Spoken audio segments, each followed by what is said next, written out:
Hey, I'm Decathlon Gamer. Welcome back to FM22. It's Youth Factory, and we are on episode number 12.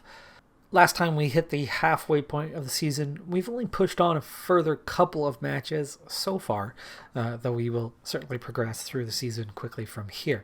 We're still only 2 points up on Sandved, despite winning both of those matches, though that goal differential has pushed to a new height at plus 19, but so has Sandved, as they've done quite well likewise. We do have a definite battle between the two of us, both teams without a loss thus far. One of those 3 draws we have had was on the road at Sandved, so that's one way that both teams have avoided a loss thus far, is drawing with one another. We were on the road for that, so we will get to play them at home here at some point during the season. We'll be sure to tune in for that. Meanwhile, average rating, we're not even on top of the league this season. In fact, we only have a single player showing up in the top 3 of our 3 primary categories that player stats are based off of. Average rating, Lavas second with a 7.75, which is actually equal with the guy who is third. And he's only third on goals. Top 2, both forwards. Top 2, both outscoring comfortably what Lavas has done. We haven't been the greatest scoring team the last couple of seasons. Our tactic is semi-defensive in the way it is set up. We have a very good defensive record, though. So as we get more personnel, it's entirely possible that I'll start tweaking the tactic, not just in minor ways, but in a more major fashion, where we get a little more offensive with our tactic, so we can be a little more creative, get a few more opportunities, maybe get a bit more goals on the board to keep away from these draws. But of course, we are so good at avoiding losses that usually, as the season wears on, those close battles we end up pulling away as other teams struggle to avoid those losses late in the season. One of the reasons for stopping where I did, to start this episode where I did, is that we have had the beginning of the transfer window. I expect there to be lots and lots of offers, which we always get, but they're almost always for nothing. And I expect the majority to still be nothing.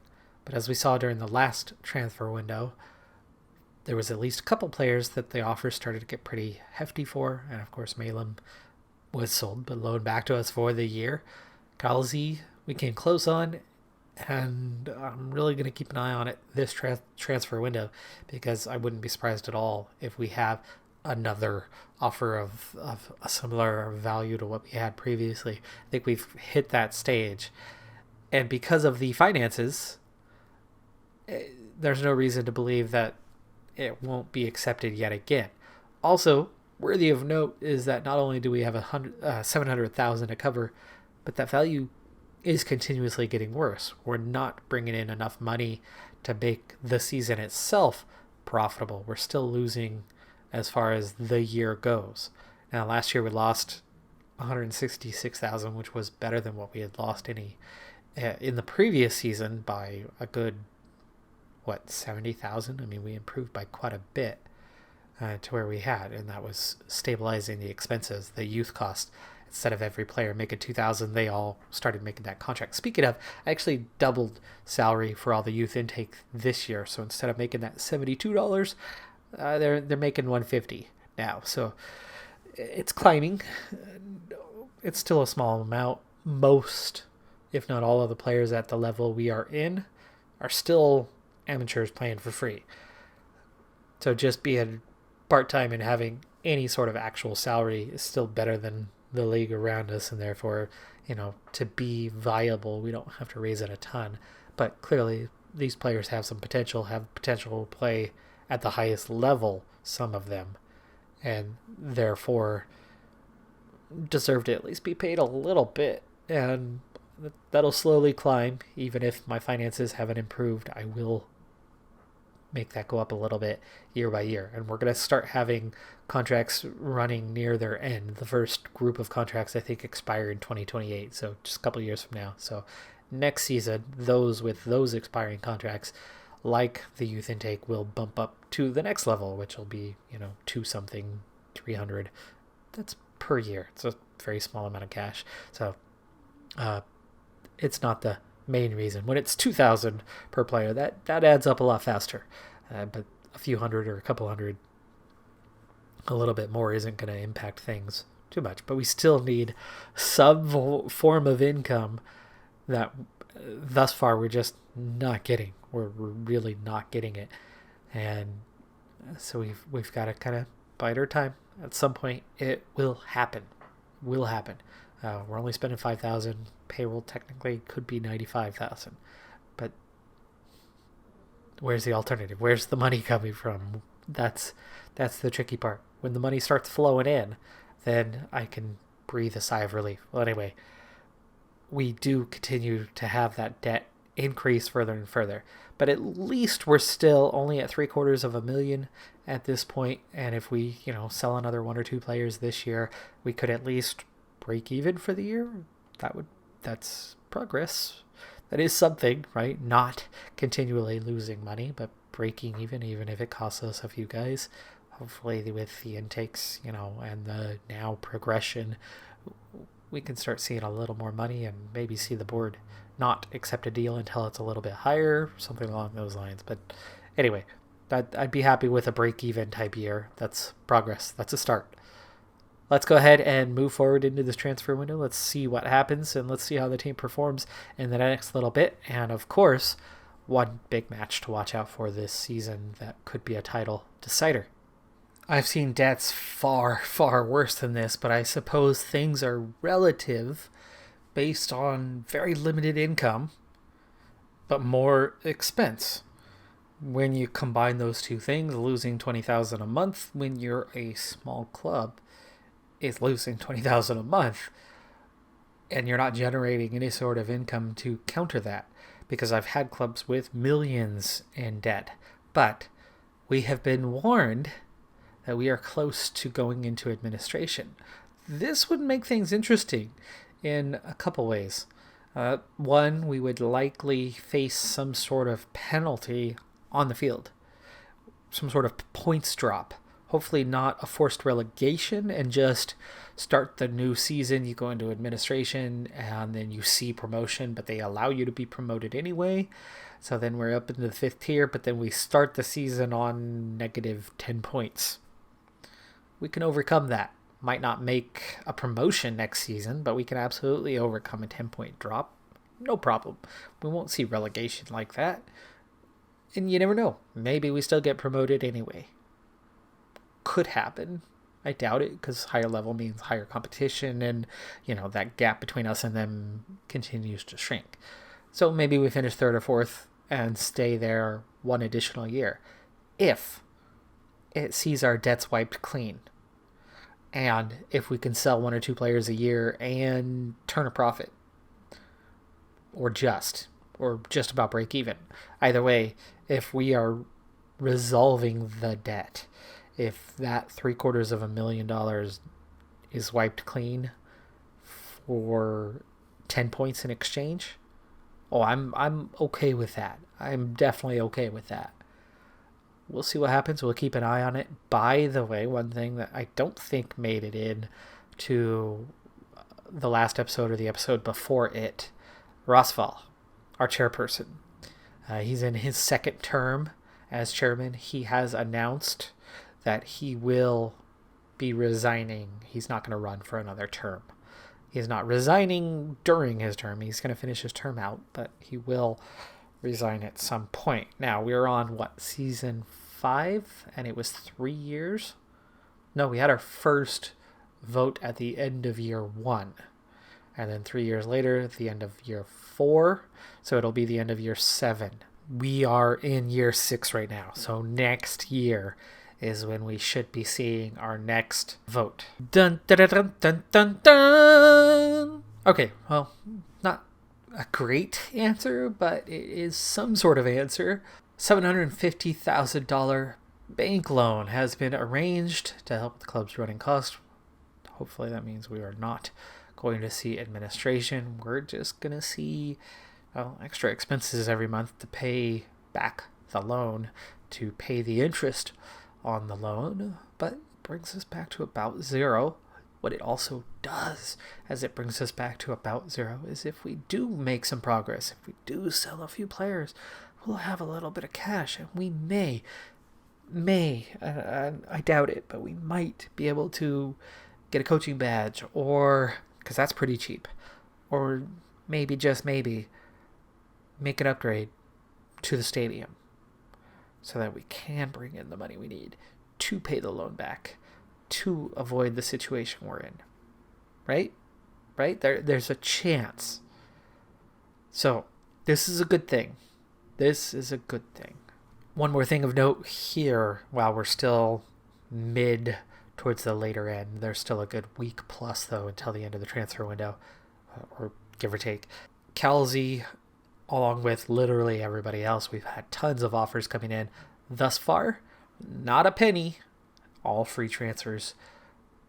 So far we're not looking good on getting anything good enough. But obviously, people will get desperate when you reach the deadline, and that's when those types of offers start coming in. Also, by the way, Ostby continues to improve. He's now into the 70s on current ability. We saw that only minor improvements in July, but in August we see another hefty jump in a number of categories. Positioning, strength, which is very important, pace, all going up. It wasn't that long ago that we had checked in on the team's reputation, and it was up over 1,000. We still haven't topped 1,100, though we are getting close to it, so it is coming along. As you can see, the facilities still where they were at, with a 1 in the training and 1 in the corporate, and 20s in the junior youth categories on your facilities. Still just that 100-seat stadium, which is in very poor condition. But that slow climb in terms of what we're charging is suggesting that if we can increase that, even just double or triple what it is, we have room for 500 seats in this stadium. I don't think that would be the most expensive of upgrades. I mean, it would be something, but it just doesn't feel like it would be that bad to do, as it already has the groundwork for it.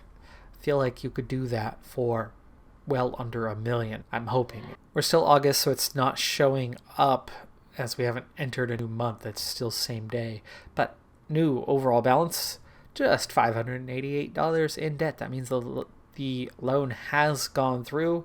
There it is, $766K. In fact, it looks like investments, $758,963. And yes, there you go. There's confirmation of a bank loan, $750K in debt, plus $145,000 in interest to pay that back. So we just jumped from $750 debt to $900,000 in debt, which increased the debt that we had. That part, obviously, not a good thing, but in the short term, with the net debt, yes, increasing to $915, at least we are back to break even in the bank. I mean, take that, right? $3,000 payable per month, really not that bad, so that's not going to rapidly increase. This is a 25-year payable loan. When the finances get in a better state, my oh my, that's going to be easy to pay monthly, and really will not be much of a problem. And there's always room for more, especially if we increase the value of the club as time goes on. Been a little while since I checked in on the manager, aka me. Reputation, 20% now, up from 15%. Other than the hands-on approach obviously being a bit of an issue, we still have very, very good characteristics. What I'm known for: players of a high reputation, younger players, bam, bam, bam, bam, bam, bam, all over the place, pays close attention to youth development. You better believe it. You know me so well. I am now fluent in Norwegian. That obviously helps. I'm fully adapted to scouting knowledge here. Not that it necessarily matters for this particular playthrough. And my attributes continue to climb. Youngster knowledge now into a healthy, not gray, but 6 in white. Discipline at a 10. That's gone a long ways. People management at 12. Motivating at 8. The mental, technical, tactical, defending, and attacking Attributes have all improved from last time, though. I'm looking at probably only a point or two from last time we checked in on this. Maybe 3. Not rapid gains by any means, but if we could get the coaching badge on up with just a national A license, it would certainly be beneficial if I could get a handful of attribute points that way by getting a new badge. Come on, game. Let's see a miracle. We sort of just did. So can we see part B to that miracle to make something happen for us financially in a good way, not just in a, oh, you're still in debt, but now only by a few $100s. Still a few days to go till the transfer deadline, and we got our first offer with finances involved. Not much yet, but that's the start. And then it just kind of goes and builds from there. 14K on the initial offer. Meanwhile, we had another league match, all wins thus far between where we left off. Ace Rod with a haul of goals, 4 in the net, and a perfect 10.0 rating. 4 shots on target, 4 balls in the back of that net. Holy cow, what a day for Gaute Acerod.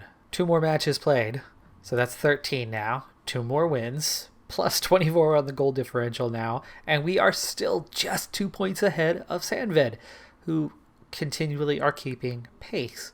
So where we left off at 9 played each, both of us have won our last 4 matches. Both of us have kept the goal differential just about even through those 4 matches. And Ace Rod, who just scored 4 goals in a match, wasn't he on 13? Wouldn't that put him on 17 now? I'm not sure about that, but I thought that he was already on 13. Maybe he wasn't. Maybe he was on 10 or 12. Well, anyway, he somehow has slipped off the list of top players. One thing of note that I forgot to think about, I just forgot about it, didn't mention it last time, is we are in a league that has 43 teams and is divided into 4 groups, and that is the league, with each group winner moving up, 4 teams moving up. So when you consider that, it does change the context a little bit. We're not just talking about 10 teams or 20 teams for that matter. We're talking about 43 teams being compared head to head. So for us to not be at the top of the list there, and as what we've already noticed is a bit of a team game. Ace Rod has 11 goals. That's right. Ace Rod has 11. Lovas has 14. 2 players in double figures. There's why we're not on the list. Ace Rod wasn't the one who was on top. It was Lovas. Lovas has slipped off the list, but Ace Rod picked up the slack. We're okay. As a team, as a unit, we're doing well. Galzi has 6 assists. Astencio, who I don't play, but the assistant manager loves, and his overall rating, it's so-so. Could be better. Lately, anyway, last match, average rating is nearly 7.5, but he's already at his potential. He's not going to develop. Other players are making progress. I'm seeing it. I'm seeing that hint, looking at the numbers. I don't have them all memorized, but I've tried to retain at least a memory of a handful of them and just kind of checking that progress. I'm not going that into detail. I'm not keeping a spreadsheet. I know some of you love to. I'm not doing that, especially when we're trying to do, I try to record 2 episodes in a day, which means an entire season and maybe then some. This time today, I'm getting about an entire season in. So that's a lot of playthrough to get through, and I do have to do my fair bit of quick sim to make that happen and sit back and go do other things and, like prepare for a basketball game, preparing the minutes for my players that I gotta leave for here in about an hour and a half. Life happens. Like, same basketball thing where I hurt myself. Well, not myself. I was hurt because somebody else tripped me. Not their fault. They didn't mean to. It was an accident, but I was running down the court involved in a drill and got tripped and went down pretty damn hard and really, really tweaked my back. So it's been a very, very interesting 4 days, and I can't sit too long. I can't stand too long. I can't walk too long. There's, I have to keep it moving, but I can't move it in the same way for very long. It's been an interesting handful of days. Anyway, let's proceed. I'm not sure if I checked in at all last season on the under 19s in the league, though I think we might have. I know we certainly did in the previous season or two. But just for comparison's sake, and again, I have a few guys out on loan this year, so we don't have the full squad at its disposal, but the squad did get a little bit bigger. I took on more players than I released, hoping that loans would be a part of it, and they have. It's helped, but the squad's a little bit bloated this season, and again, improving. 2 draws, 20 wins, plus 69. They are just dominating. I was thinking and hoping that there would be progression, that it would move us up into higher groups, but it really isn't and doesn't. It looks like your under 19s just play locally in a random group. I mean, I have no idea who we're going up against here, but I mean, these are all first team squads. There's no third team squads with their own under 19s. These are all first team squads, period. Okay, so there's a factor, but they've already clinched the league at this point as they are massively ahead. There is no team in this league besides them that has been terribly good. There's just a handful of teams that are even above 500 in their win-loss record. Add Lovenstad at 11-5-7, right? That's only +4 in the win versus loss department, +3 in the goal differential, and they're second. So it's a league that's been beating up on each other, and then we just continually beat up on everybody. Their latest game against the 16th place final last place side, so that says a lot. Only a -15 for them, by the way. They're bad, but they're not that bad. But compared to us, they're awful. 6-0, just glutton of goals. Yeah, we were good. Man of the match, 9.4 rating, 9.0 rating, very, very high ratings across the board for the team. As we've been pushing very, very quickly over these last 3-4 seasons, I just really wanted to slow things down for a change, for an episode, and just check in. Let's see the depths that this game has to offer for a change. We'll speed back up because obviously we're still at that stage where we're kind of flying through the divisions, and we will get back to that. But I just wanted to slow down for a moment, take a breath, and go, okay, here's where we're at. Well, here's where we're at, according to the Data Hub. Just overview stuff. We're not going to go terribly into detail because, again, right now we're just flying through. But wanted to give you that sense of where is the team. XG per game, absolutely dominating compared to the rest of the league. We're at the highest point. Goals per game, we're at the highest point. Tackle percentage, only slightly better than the league, but our pass percentage, our shot percentage are all much higher. Shots per game, significantly higher. And with a good shot percentage, that's equaling a lot of XG and a lot of goals. You can see that combination. We are good at what we do. We do it a lot, and it adds up. What we concede per game, I believe this is your defense being good. No, it's not. Actually, we concede a lot on average per game.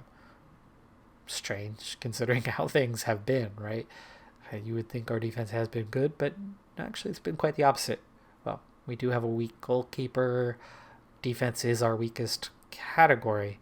And while we possess the ball well and we create lots of chances, it actually turns out that our defense this year, maybe not past seasons, but this year, they're pretty damn bad.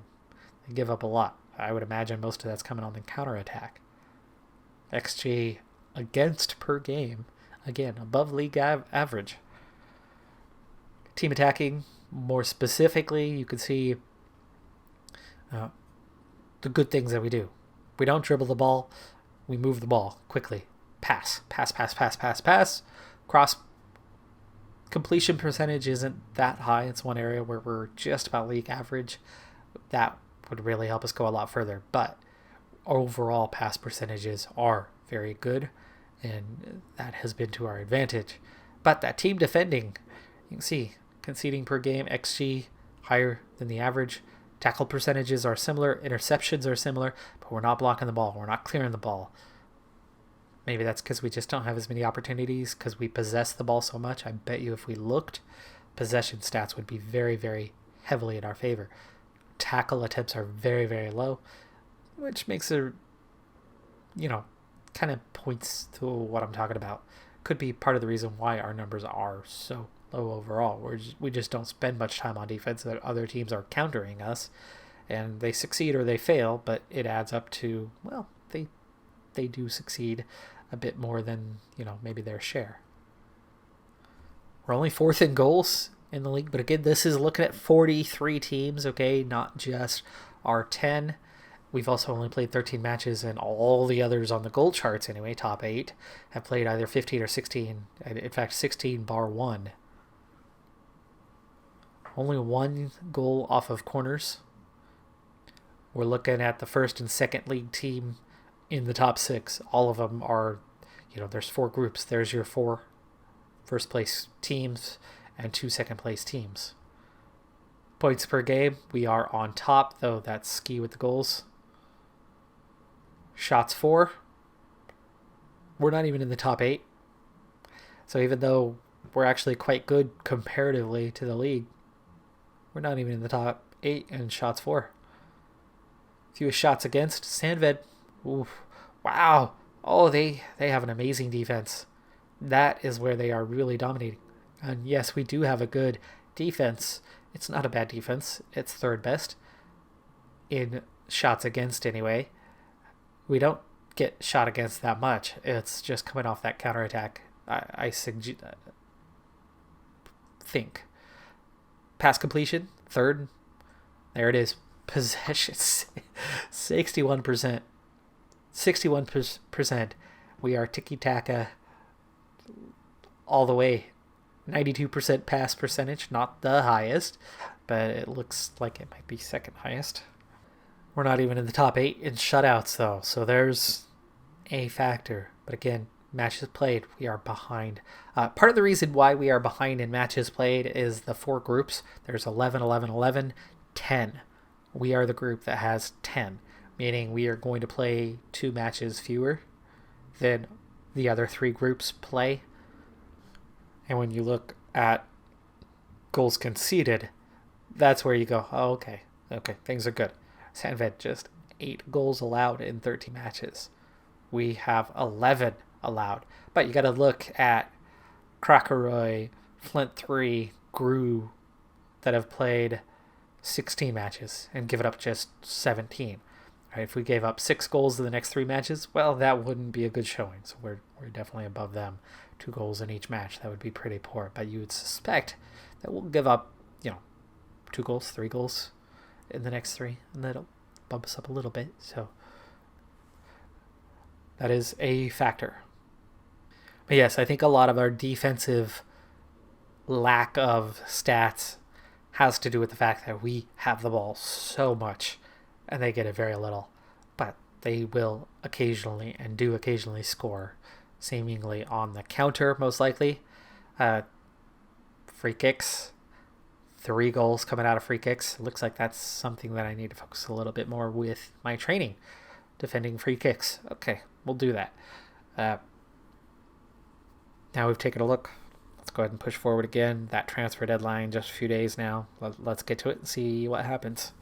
Okay, so we have transfer day dealings potentially as the money is starting to flow. Kelsey's offers are getting higher as the day goes on. It's still fairly early in the day.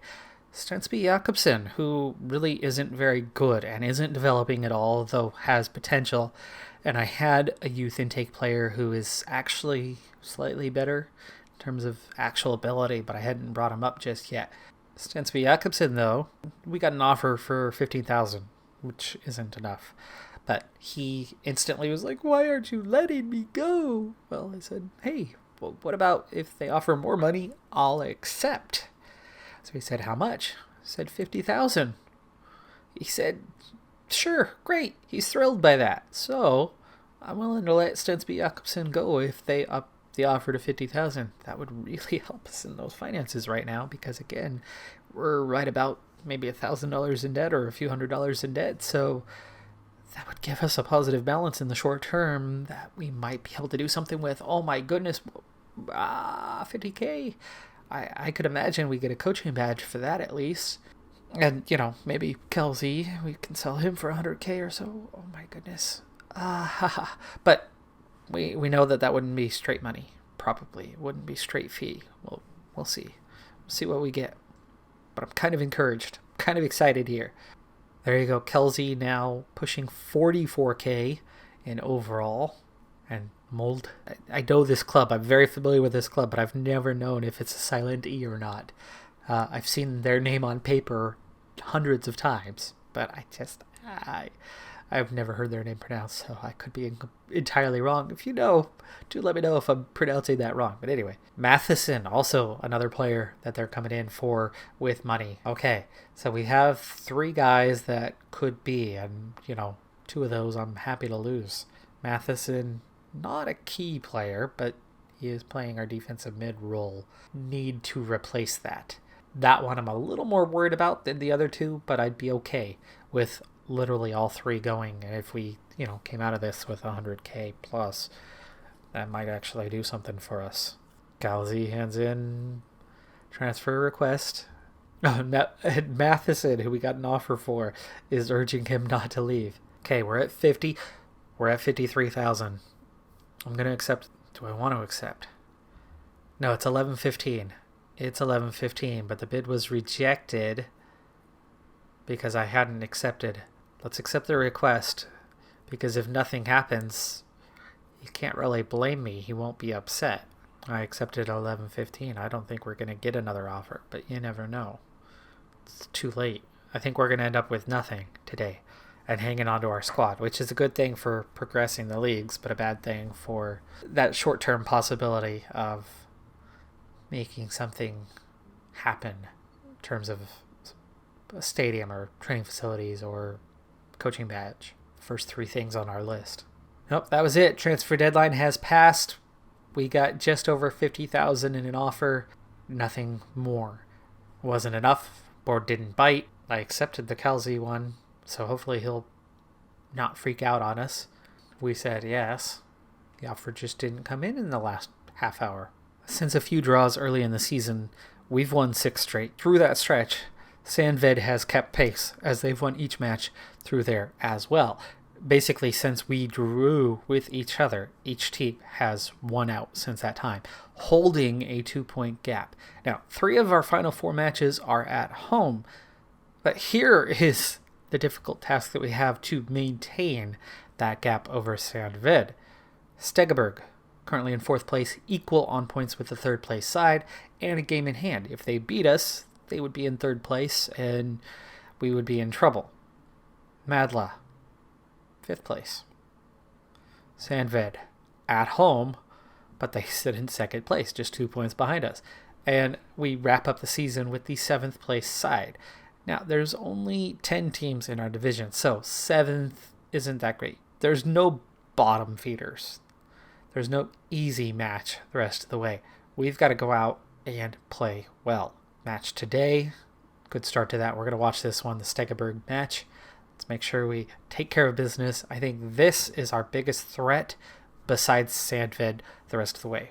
We'll play this match. Next episode will open with Sandved. And we'll see how things go from there. We'll see if Sandved keeps pace over the month of September if they win both of their matches, so that things remain in a situation where if they beat us, they would overtake us for the lead with just 1 match to go. Yeah, it's still on, folks. It's still on this late in the season. Lots to lose. Let's make sure we don't. And we kick off, getting things going. Matheson, Malem, in possession early on, but we're not even going beyond midfield. Finally, we find an opening in the defense and make some moves in that direction.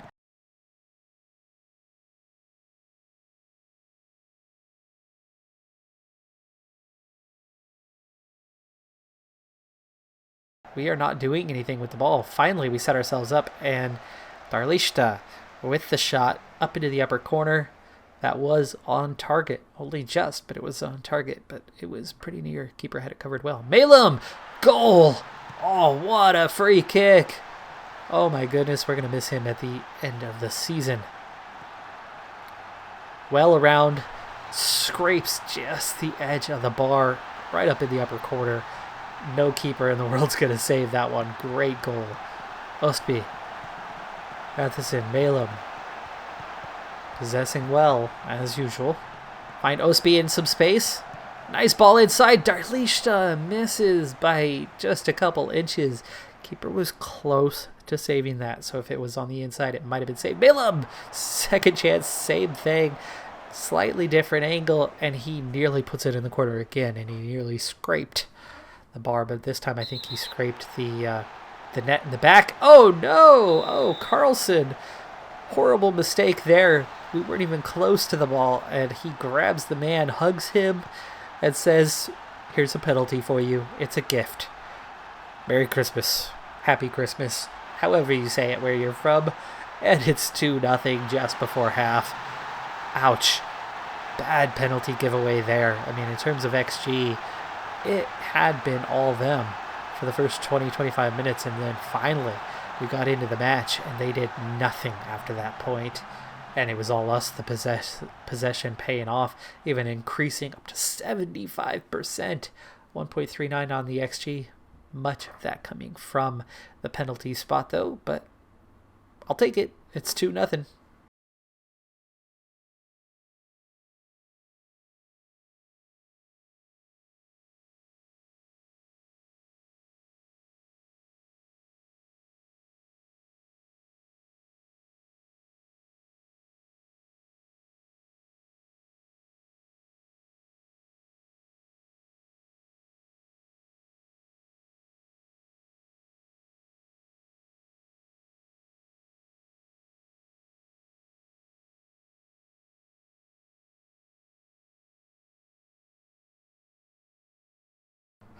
Malum, another free kick. We have earned so many of those in dangerous places, but we just have not been able to capitalize outside of the one. Great direct free kick that Malum took that got the goal. And why did we walk away from this guy? I don't understand. We end up giving away a free header that he just could not get enough purchase on. He couldn't get enough power behind that one. Lavas! Oh! We needed that to seal the game, but there's only 1 minute to go. It might be sealed anyway, but that definitely would have put it away. Isrud. Oh, should have laid that off for Darlishta, who needed to make that run. Doesn't. Kalzi earns the free kick. That should just about do it. 5 seconds to go in this one. Malum, free kick. Kicks it out of bounds. Time is up. Just waiting on the whistle, and there it is. 3 points, but a bit of a scare today. Not much XG in that second half for either team, but that stretch where they got the goal, they definitely looked dangerous for a while there. Both teams got what they deserved. XG right about 2, right about 1. Shots at 14-11 on target, but our chances were just better chances created. Possession definitely slipped in the second half, but still excessive. We kept that ball away from them big time with 72%. Malum had a great day, 8.1. At the moment, we have a 5-point lead, but Sandved has not played yet, so don't assume that something went wrong there. Goal differential favorable, +9 in case of a tie, but I don't see where that's going to come from unless we draw against one of the other opponents. Sandved is the one we really need to watch out for. 3 matches to go, including Sandved, Madla, Larns. 14 played, 0 on the goal differential. Definitely not a bad opponent. There's really only a couple teams that are struggling in the league. 16 points, okay. They draw a lot. They win or lose, but they're not terrible. They are absolutely not terrible. And at 8 points clear, last game, I would think they're not going to be fighting relegation. That'll help our cause a little bit. All right, that's going to do it for this episode. I'm Decathlon Gamer. Like, comment, subscribe. I'll see you next time. Have a good one. Be safe out there, and bye for now.